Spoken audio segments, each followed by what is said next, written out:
ছোট ছেলেকে বাঁচাতে ডাকাতের সঙ্গে নিজে লড়াই করেন সাইফ আলী খান। সন্তানের প্রতি বাবার ভালোবাসা ঠিক কতটা গভীর হতে পারে সেটি আরও একবার দেখিয়ে দিলেন এই অভিনেতা। বলিউড তারকা সাইফ আলী খানকে ছুরিকাঘাতের ঘটনা ভারত জুড়ে ব্যাপক সমালোচনার সৃষ্টি করেছে। এরই মাঝে বেরিয়ে আসতে শুরু করেছে একের পর এক নতুন তথ্য। বিস্তারিত থাকছে ডেস্ক রিপোর্টে। ছোট ছেলেকে বাঁচাতে ডাকাতের সঙ্গে নিজে লড়াই করেন সাইফ আলী খান। সন্তানের প্রতি বাবার ভালোবাসা ঠিক কতটা গভীর হতে পারে সেটি আরও একবার দেখিয়ে দিলেন এই অভিনেতা। তার এমন আত্মত্যাগ তাকে জাতীয় বীরে পরিণত করেছে। বলিউড তারকা ও নবাব পরিবারের সদস্য সাইফ আলী খানকে ছুরিকাঘাতের ঘটনা ভারত জুড়ে ব্যাপক সমালোচনা সৃষ্টি করেছে। এরই মাঝে বেরিয়ে আসতে শুরু করেছে একের পর এক নতুন তথ্য। নিজের 3 বছরের ছেলে জেহকে বাঁচাতে গিয়ে ডাকাতের সঙ্গে লড়াই করেন এবং পরবর্তীতে আহত হন সাইফ আলী খান।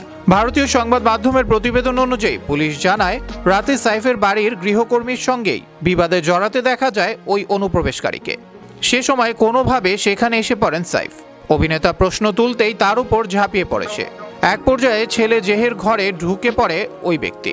বাধা দিতে যান সাইফ, আর তাতেই শুরু হয় ধস্তাধস্তি।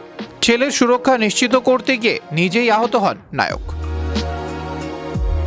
এদিকে প্রাথমিক তদন্তের পর পুলিশ জানিয়েছে, সাইফের বাড়িতে সিসিটিভি ফুটেজ খতিয়ে দেখা হয়েছে।